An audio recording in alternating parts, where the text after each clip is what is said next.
নমস্কার, আপনারা দেখছেন দ্য ইন্ডিয়ান ইনফরমেটিভ চ্যানেল। শুরু করছি আজকের একটা নতুন ভিডিও নিয়ে। স্পেনের এত উন্নত সাবমেরিন থাকা সত্ত্বেও ভারত কেন জার্মান সাবমেরিনের দিকে চলে গেল, অর্থাৎ জার্মানি থেকে ভারতীয় নৌবাহিনী সাবমেরিন কিনতে চলেছে। তো এটি কেন, এটি জানার জন্য ভিডিওটা শেষ পর্যন্ত দেখুন। ভিডিওটি যদি ভালো লাগে তাহলে অবশ্যই লাইক করবেন এবং আমাদের চ্যানেলটিকে সাবস্ক্রাইব করবেন। প্রথমেই বলে নিই, ভারতীয় নৌসেনা, আপনারা ইতিমধ্যে প্রত্যেকেই শুনেছেন যে প্রজেক্ট 75I সম্ভবত এটাই ভারতীয় নৌবাহিনীর বিদেশ থেকে কেনা শেষ সাবমেরিন। এরপরে ভারতীয় নৌবাহিনী অর্থাৎ ভারত সরকার, ভারতের ডিআরডিও, তারা নিজের দেশীয় প্রযুক্তিতে সাবমেরিন তৈরি করতে চলেছে, অর্থাৎ ডিজেল ইলেকট্রিক সাবমেরিন তৈরি করতে চলেছে। আর এই প্রজেক্ট 75I এ দুটি কম্পিটিটর, অর্থাৎ একটি হচ্ছে স্পেনের নাভান্তিয়া গ্রুপ আর অপরটি হচ্ছে জার্মানির থাইসেন গ্রুপ মেরিন। এখন এই ডিজেল ইলেকট্রিক সাবমেরিনে স্পেনের টেকনোলজি কিন্তু বহু ক্ষেত্রেই জার্মানকে কার্যত সারপ্রাস করে বেরিয়ে গেছে, কিন্তু তারপরও ভারতীয় নৌবাহিনী জার্মানির সাবমেরিন কেনার দিকে অগ্রসর হতে চলেছে। কিন্তু এর পেছনে কি কারণ লুকিয়ে রয়েছে, তো সেটি আজকের এই ভিডিওর মাধ্যমে জানবো।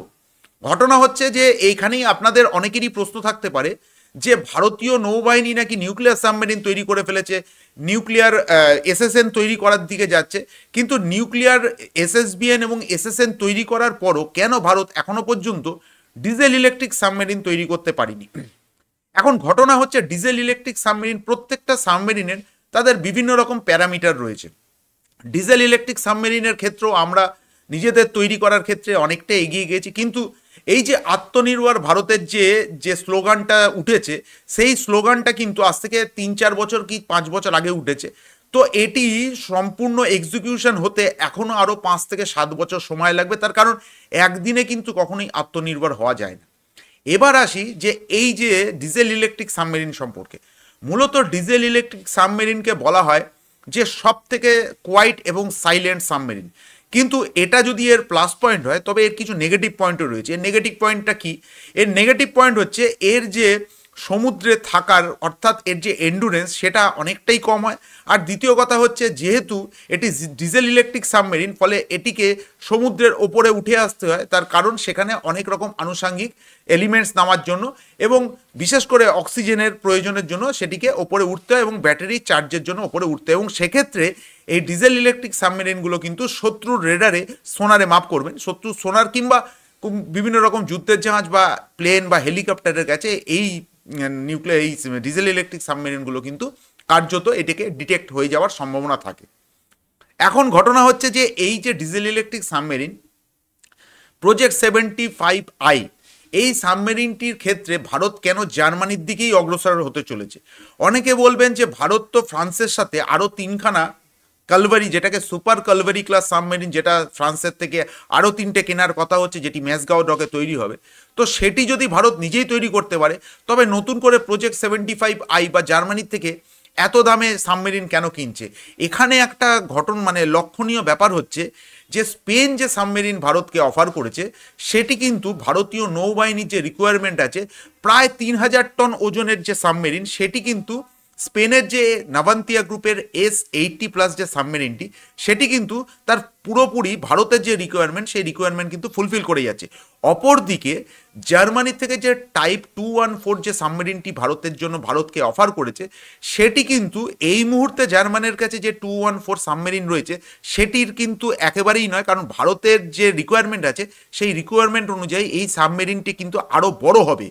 এখন দ্বিতীয় প্রশ্ন হচ্ছে এআইপি, অর্থাৎ এয়ার ইন্ডিপেন্ডেন্ট প্রপালশন। এইটা কিন্তু এআইপি আজকালকার দিনে ডিজেল ইলেকট্রিক সাবমেরিনে এই এআইপি সিস্টেম বসানোর সাথে সাথে ডিজেল ইলেকট্রিক সাবমেরিন যে এন্ডুরেন্স, সেটা বহু ক্ষেত্রেই বেড়ে গেছে। আগে যেখানে একটি সাবমেরিন 7 থেকে 8 দিন, ম্যাক্সিমাম 10 দিন সমুদ্রের তলায় থাকতে পারত, এখন সেটা 17-18 দিন পর্যন্ত সমুদ্রের তলায়, কোনো কোনো এআইপি প্রায় 20 দিন পর্যন্ত সমুদ্রের তলায় কিন্তু তার সাবমেরিনকে নিয়ে যেতে পারে।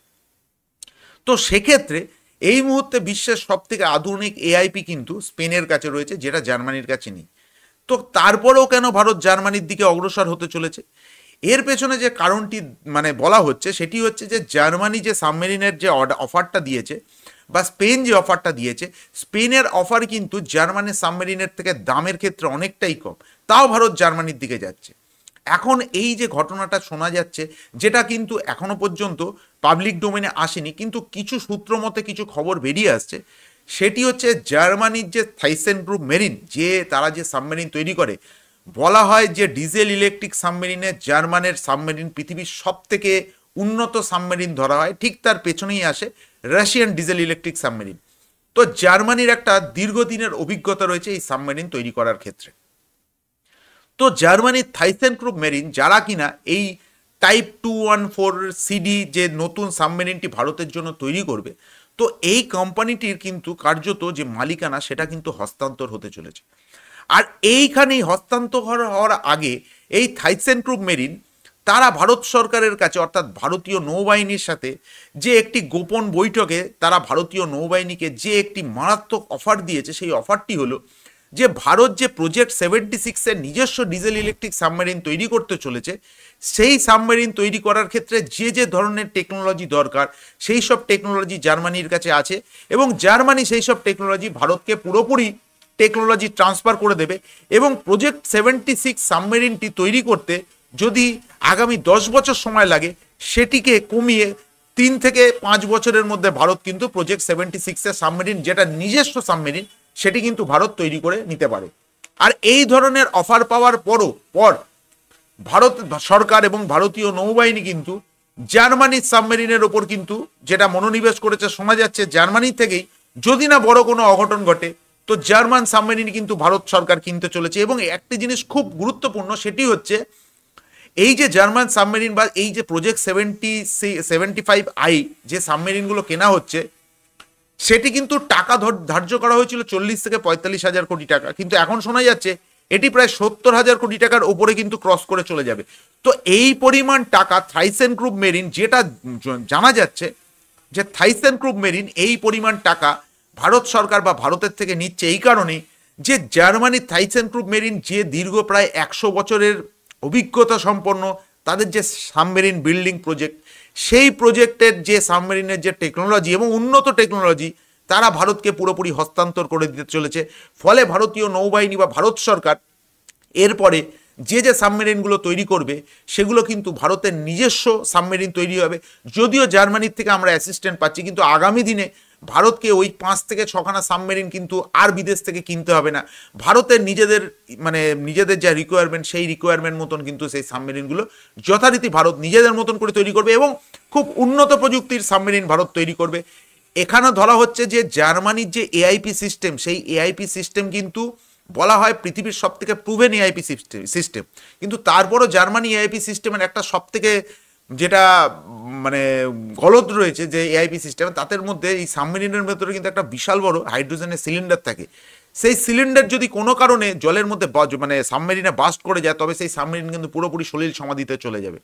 তো ভারত চাইছে যে ভারতের নিজস্ব যে এআইপি সিস্টেম, সেই এআইপি সিস্টেম প্রজেক্ট 76-এ বসানো হবে এবং তার সাথে যে যে জায়গায় যে যে প্যারামিটারে আমরা পিছিয়ে ছিলাম, সেই প্যারামিটারগুলো আমরা জার্মানি থেকে নেব এবং জার্মানির টেকনোলজি ট্রান্সফার বা হস্তান্তর করার সাথে সাথে ভারতের প্রজেক্ট 76-এর সাবমেরিনের যে লক্ষ্যমাত্রা আমরা নিয়েছি, শোনা যাচ্ছে যে প্রজেক্ট 76 আগামী দিনে প্রায় 10 থেকে 12খানা ভারতীয় নৌবাহিনীতে আসবে এবং ভারত সরকার তাতে অর্ডার দিতে পারে। তো এটা যেন যত তাড়াতাড়ি হয় এবং খুব প্রজেক্টটাকে এক্সিকিউট করা যায়, তার কারণ সাবমেরিন ফ্লিটে কিন্তু আমরা বিশ্বের অনেক দেশের থেকে, বিশেষ করে চীনের থেকে কিন্তু আমরা অনেকটাই পেছিয়ে। শোনা যাচ্ছে যে পাকিস্তানও চীনের থেকে হাঙ্গুর ক্লাস সাবমেরিন কিনেছে। অর্থাৎ সাবমেরিনের ফ্লিটে ভারত যেন যেটা ব্লু ওয়াটার নেভি হিসাবে যে পরিমাণ সাবমেরিন থাকার কথা, সেই পরিমাণ সাবমেরিন ভারতের কাছে নেই। এখন চটজলদি যে অ্যাকুইজিশন, সেই অ্যাকুইজিশন কি করে হবে তার একটা দিক নির্দেশক কিন্তু জানা যাচ্ছে জার্মানি ভারতকে টেকনোলজি ট্রান্সফার করার সাথে সাথে। তো আজকের ভিডিওটা এখানেই শেষ করছি। ভিডিওটি কেমন লাগলো অবশ্যই কমেন্টস করে জানাবেন। ভিডিওটি শেষ পর্যন্ত দেখার জন্য ধন্যবাদ। জয় হিন্দ।